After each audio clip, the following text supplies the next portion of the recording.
Hi everybody, it's Gin Milner and I am back with another tutorial, and this will be the second week in a row that we don't need any tools.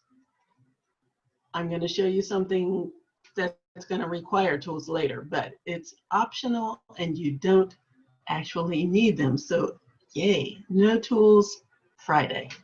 So what we're going to do today is go what I call back to basics. Before I started doing a lot of different, a little more expansive things, when back in the days when I had never heard the phrase wire wrapping, didn't know what it was, and had never heard of a crimp bead or know how to put on clasps or anything like that. I did just plain ordinary strung necklaces that were long enough to put over my head. This is one of my first pieces. It was really easy. I had a cacophony of beads that I could use to just make something colorful that would go with a lot of things. And it's easy. It just plops over my head. There's no way that you can turn it that's wrong because it doesn't have a clasp, so it doesn't matter how you put it on. And the only thing that I wanted to have that was repeating was these yellow beads.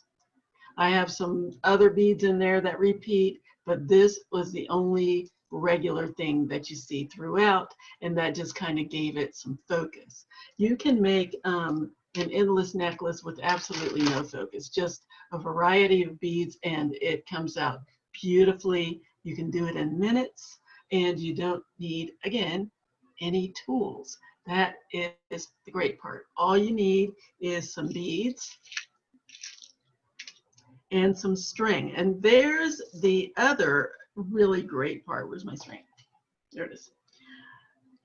You can use plain old ordinary string. When I first started and I was doing really lightweight things, I just used regular sewing thread. Of course, I doubled it or tripled it or whatever just to make it strong enough, but you don't even have to do that. You can buy button thread or quilting thread, and they have they're very long, they're wound very tightly, they're very strong. And I found that out by winding that thread around my hand and trying my best to break it. Not only couldn't I break it, but I cut my hand.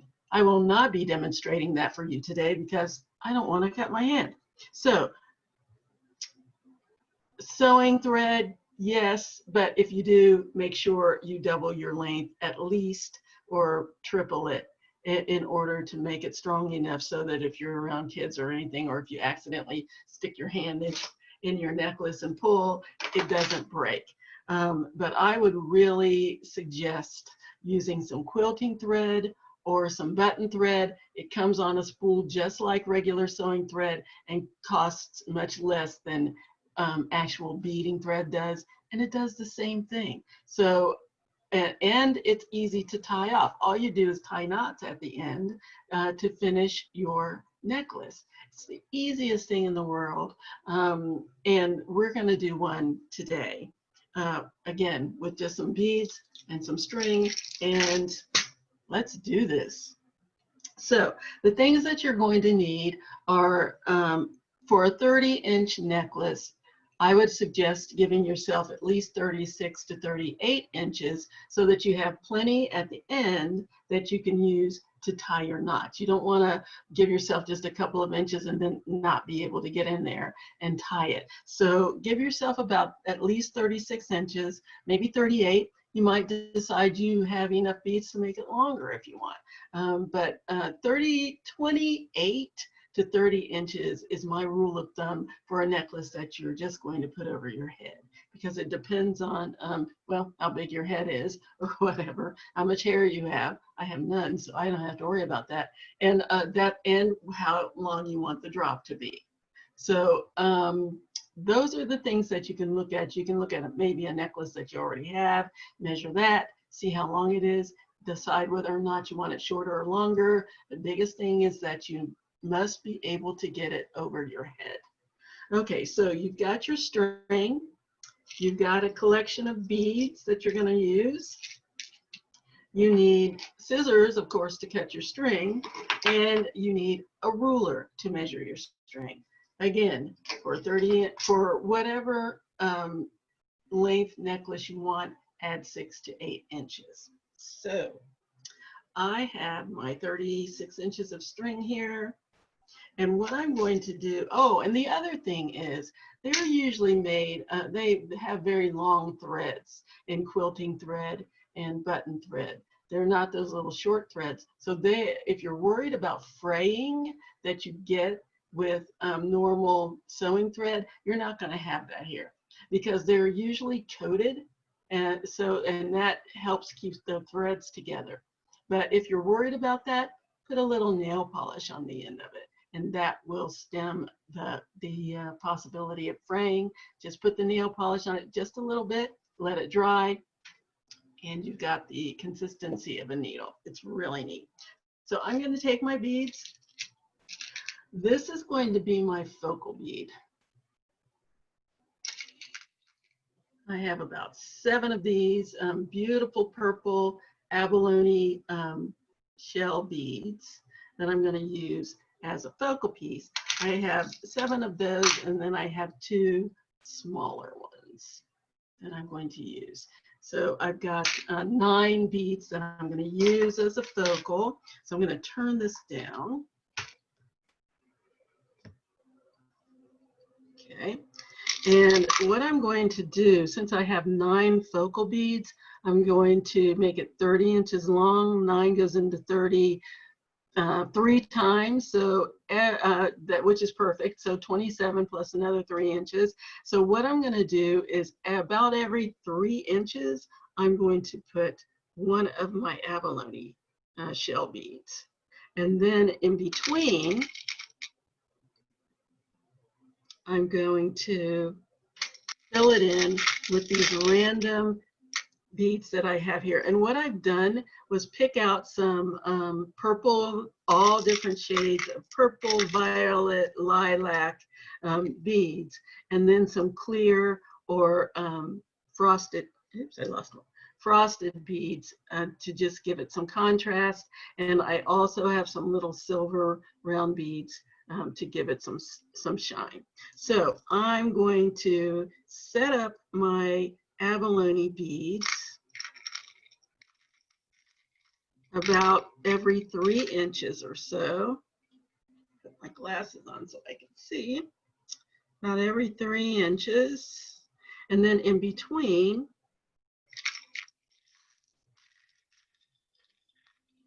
I'm going to fill it in with these other beads. And then what I'm going to do is check to see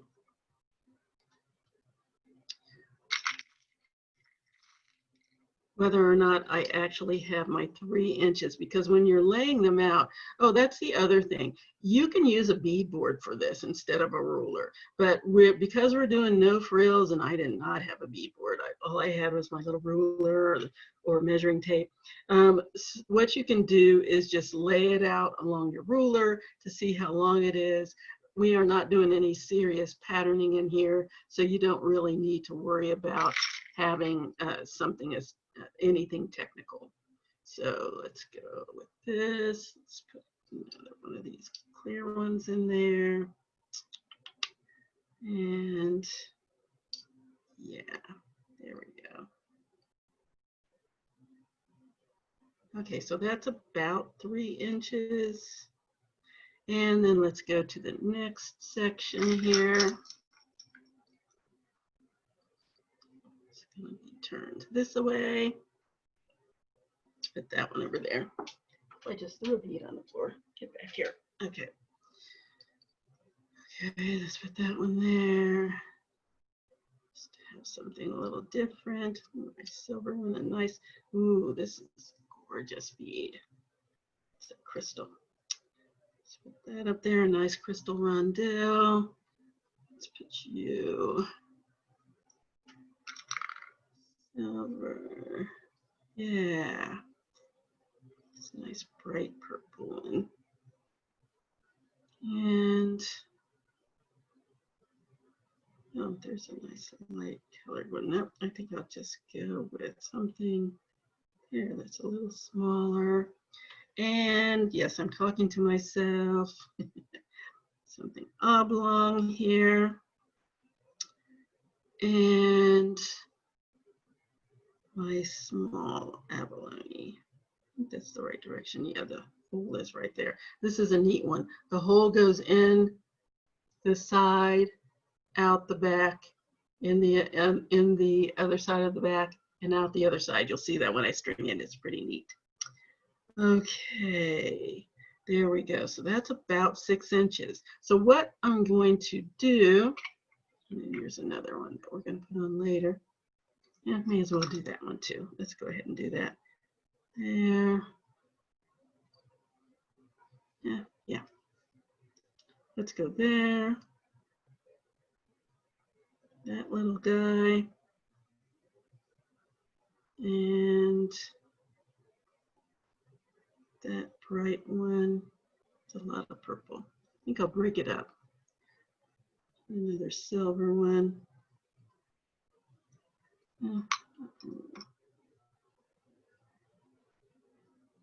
Bright purple. I have this really long one. A couple of those. That's neat. And so what have we got here? 6, 7, 8. A few more here. Ooh, no, let's put this one. I like that. Yeah. And one more. With the silver.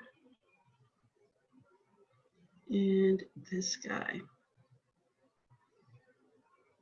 Yeah, okay. So now I've got about 9 inches, maybe a little more than 9 inches that I'm looking at here. But once you put these on the string, they might collapse a little closer together. So now is the time to check that out. And what I like to do before I put my beads on is put a small bead on the end and tie it off. That way my beads won't fall off the end when I start stringing them on. Again, you can there's a tool that provides that, a clamper tool that you can buy, that you can put on the end of your string to keep your beads from falling off. But hey, why do that when all you need to do is tie one of your beads on the end? All right. I'm gonna go ahead and put that through the little hole here. Wait, is that where it is? No, it's down here. See, I can't see. There we go. I have to keep the lights off back here, otherwise you can't see me on camera, and that means my vision is not the greatest, because if I turn on the light over here, it ruins the video, as I found out the hard way. So anyway, I'm stringing my beads on. I'm going to string on my first set of what I hope is 3 inches, and what you can do is string on that set and then check every once in a while. I know when I get to the other abalone bead, I should have about 3 inches, at least 3 inches of beads. And I'm going to check that out to make sure that's the case. Okay, coming to my silver. And my next abalone, and I should have 3 inches of beads from one abalone tip to the other. Slide on down there. All right. So let's see what I have. One end to the other end, and would you look at that, 3 inches. Awesome, 3 inches from here to here. I'm going to keep going. Let's put my next set on there.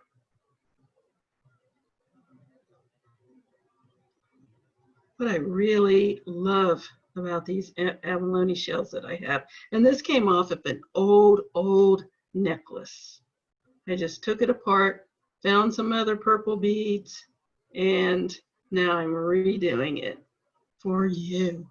Well, for me too, because I'm gonna be the one wearing it. So All right, I dropped a bead. Where did it go?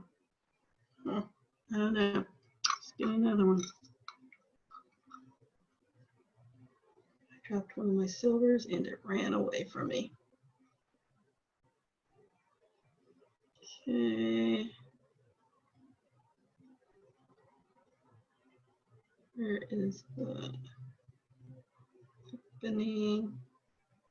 Where is it? You see it? I don't. Oh my goodness.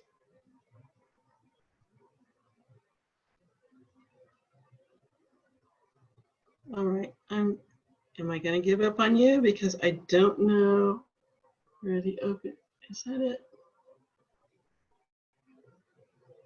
Oh, this is just sad. This is sad and embarrassing. I can't find the opening to this bead, and I think I'm going to give up and get another one. Yeah, I will. Here we go. That opening is plain as day. There we go. Finally, sheesh. Heading down towards the other abalone. This was the neat one I was telling you about. The way it's drilled is very different. It goes in through the side. Let me see if you can see this. It goes in through the side. So there it goes in through the side right there. And you'll see the tail of it come out in the center. And then you have to go back through the back of it.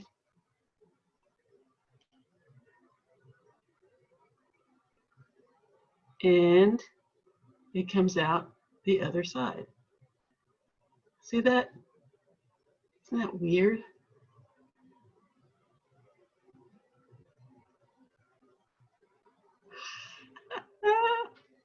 That's awesome.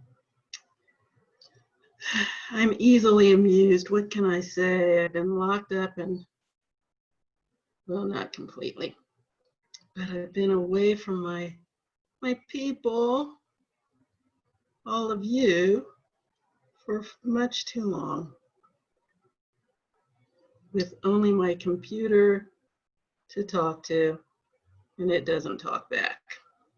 I'm really grateful though for the people that send me emails, make some comments on the videos so that I can know what you like to see, what you would like to do next, how we're doing with this. Of course, the inevitable, when is the library opening up again? Questions that I cannot answer because I don't work for the library. So you can stop asking me that. What I will suggest though is that you go to the library site and keep an eye on the letters from the director because they'll keep you updated. Okay, last one. Okay, let's see what we have. I should have, is that supposed to be on here? I hope not. Anyway, I should have about 9 inches of beads between these pieces. But let's see what I've got. So between one abalone tip and the other, I should have 6 inches or 9 inches. And would you look at that? 1, 2, 3, 4, 5, 6, 7, 8, 9 inches. Yay! So I am well on my way. And what I'm going to do now is finish stringing this off camera. I will be back and I will show you the finished piece and how to tie it off at the end. So don't go away. For you, it'll just be a matter of moments. And I will be back.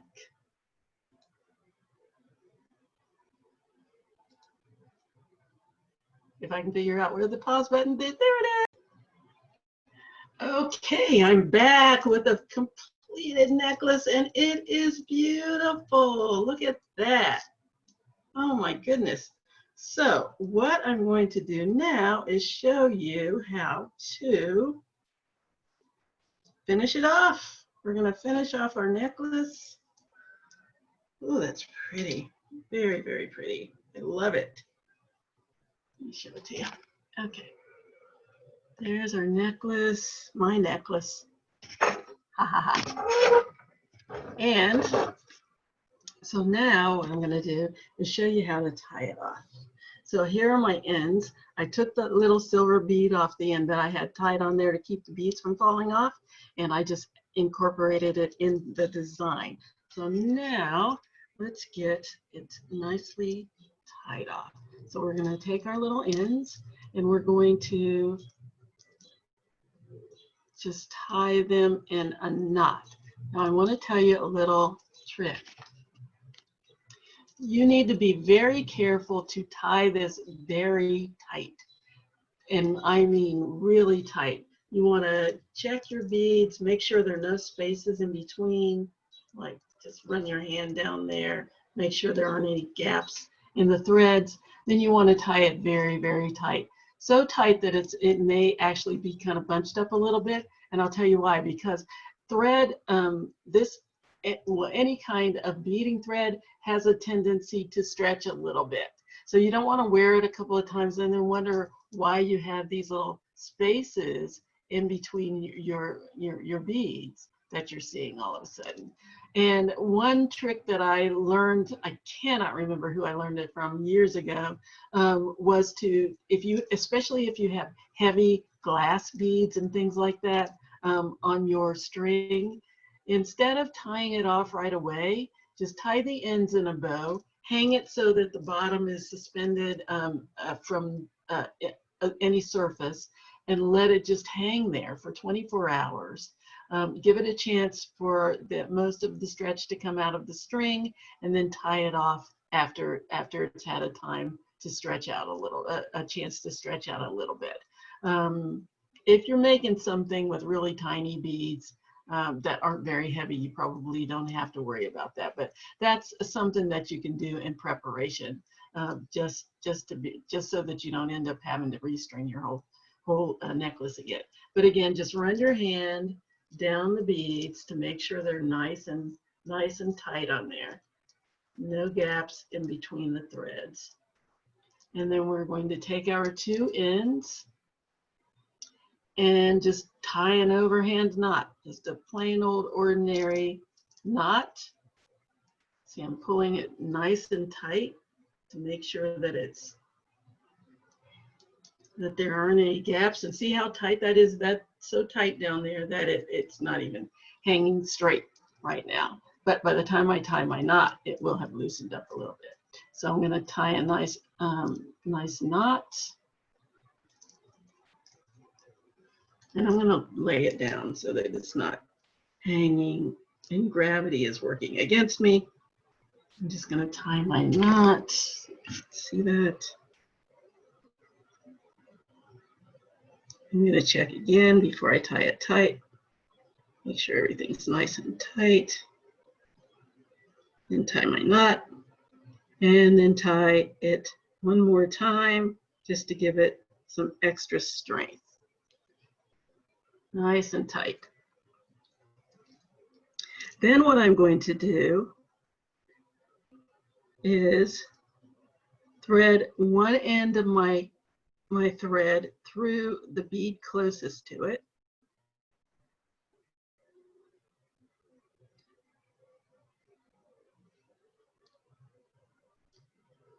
And the other end through the bead on the other side of my knot.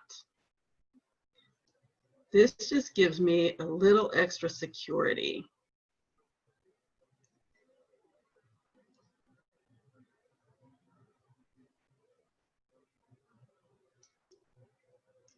If I can find it, my goodness, there we go. And the neatest thing is if you have beads with holes that are big enough, where'd it go? Oh, there it is.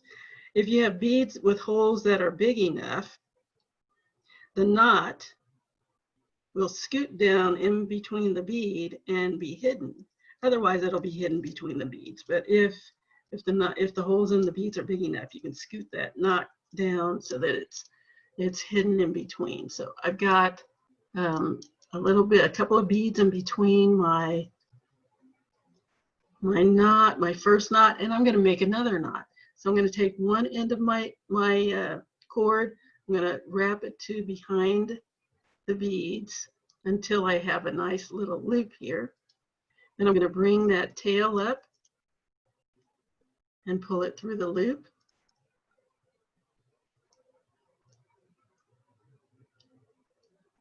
And then I'm going to do that again so that I have a knot. I hear people saying knot and then they tie it one time. That's not really a knot. That's just a tie.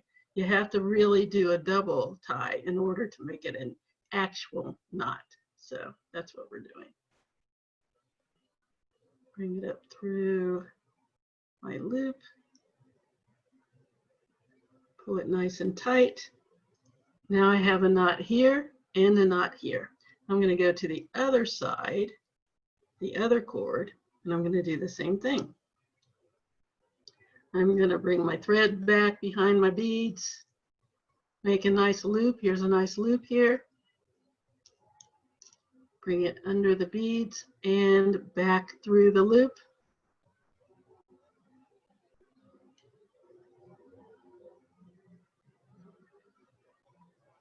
And pull it. Not on that side, stupid thread. Go over there. Be sure it goes to the right side of the bead. There we go. And pull it. And now I'm going to knot my tie.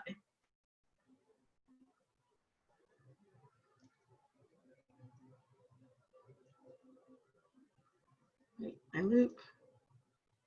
Bring my cord, my thread around to the other side of my beads, through the loop, and knot. There we go. So I have 3 knots, one here, and one here. Now what I'm going to do, and I'm a little bit anal about this, I don't like cutting my thread right beside the knot, because what if it slides out of the knot? Then you have absolutely no recourse. This way, if the knot slides, and it's very rare that it will because you have 3 knots, but if for some reason your knot slides and you've cut the thread right beside it, all that's going to happen is your beads are going to fall off. We don't want that. So instead, I will thread through a couple of extra beads after I've made my 2 knots.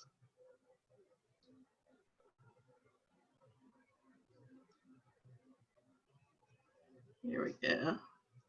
Get in there. There's the tail. And then I'll cut on that side. So that now if it slides for any reason and I have to retie it, I actually have some thread to retie it.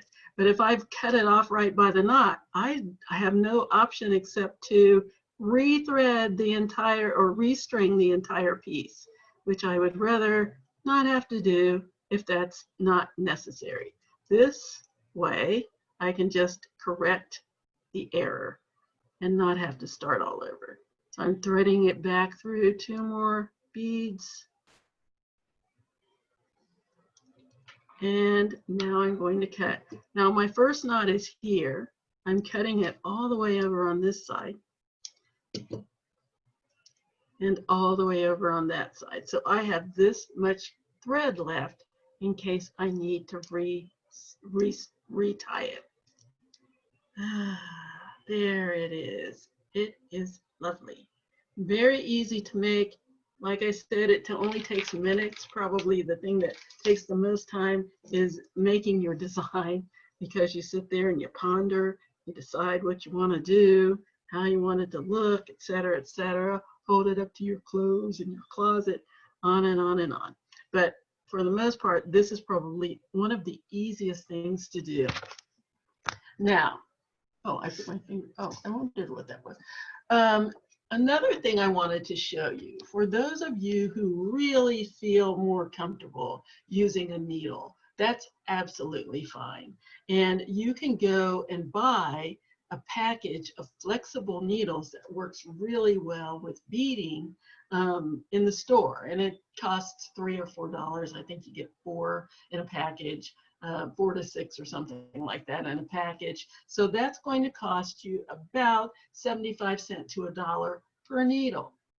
Not terrible, except that those are they have to be disposed of.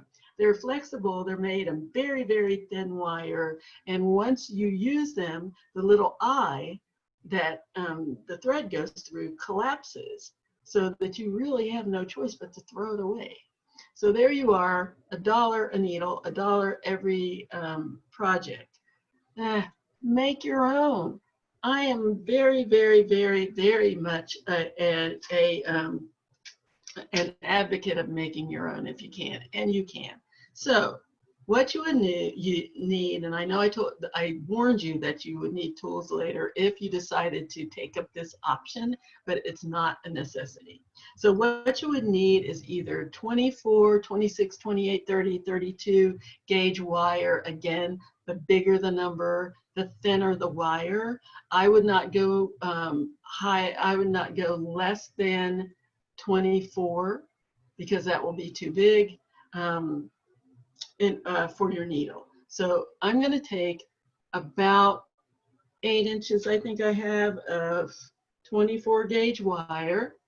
And what you're going to do is take your round nose pliers, put away because I didn't need them.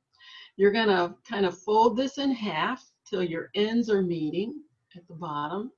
Then you're going to take your round nose pliers in the center and you're going to make a little loop. You're going to twist it into a little loop, like so. That is a tiny loop, but that's okay. All you're putting through there is thread. So I've got a little loop there, and now I'm going to twist my wire together.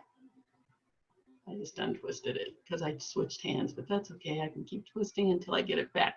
So you're just going to keep twisting and twisting. We're not wrapping one around the other, we're twisting. So notice how I keep these separated. These two wires are separated, and I just twist both of them, sort of like what they call an electrician's twist. And if you can see that, this is such fine wire. And if you can see, it's starting to form what is the flexible needle, which is exactly what you will get in the store. This is what you're going to see in the store. It's going to be 2 pieces of finely twisted wire, very fine wire twisted into what is then used for a needle. And all you need is about 3 inches. Gives you plenty to slide your needles on. And it might make it a little easier for you to use instead of just the thread. So you can kind of see what's happening up here. Let me get to it. There we go. Can you see that? Yeah, there we go. And you just keep twisting and twisting and twisting until you have the length of wire that you want.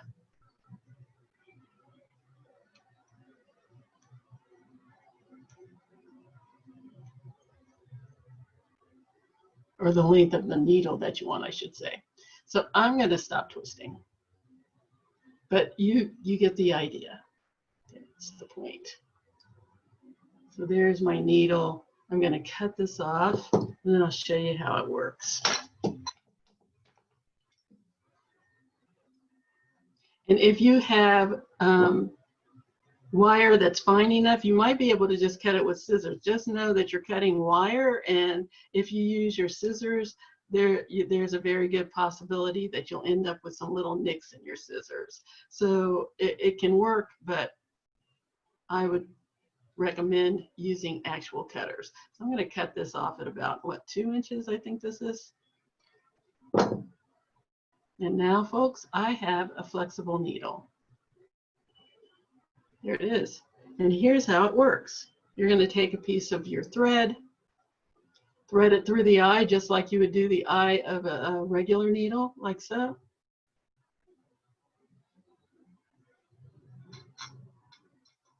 And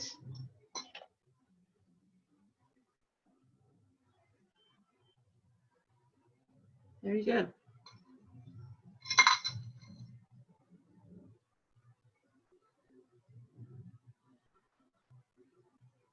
Beads, I pull them through, the needle, the eye collapses, and my beads go on the thread.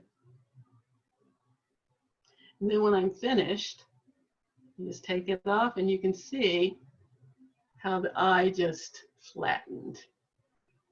And that's why I say that when you finish with it, you're probably going to have to throw it out. Plus it gets all banged up. I am very thrifty, and I have been known to take another piece of wire and feed it in between that little loop so that I could open up again before I discovered that I could make my own. So you can take the 24 gauge or higher numbered, higher gauged wire that you have, make your own needle, and it will cost you a fraction of a penny for one needle versus 75 cents to $1. I am all for that. If I already have that wire anyway, I wouldn't buy some special wire for that. But if I already have the wire that I could use for that type of a thing, I would go ahead and do what I could do on my own. I forgot I turned on the light. You probably are having a terrible time seeing me. Sorry. I had to look and see what I was doing after I finished making the rest of the necklace. So I hope you can see me better now. Anyway, that is our tutorial. Here is my lovely necklace. You know how to make your own needle. We're probably going to go, I know we're going back to wire next week because we're going to do something for the 4th of July. And it is pretty awesome. I should show it to you. Yeah. We're going to make a cuff. We're going to make this cuff bracelet. It's awesome. 4th of July. It just opens up. You put it on. And there it is. That is what we're doing next week. Unless they ask me to do something else. I hope not, because I've already told you that this is what we're doing, and I'm excited about it. This is really a lot of fun. It's a great pattern. I had made up a pattern for something else that was not similar to this, but it's the same type of way of doing it. It's I really enjoy it. It just involves some seed beads and some different colors, and you have a nice flag and a really nice bracelet. It's kind of awesome. Let me see if I can put it on here the right way, because you have to have it that way. Yeah. Put it on. It just slides right on.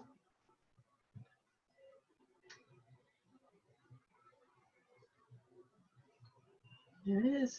Ta-da! Isn't that neat?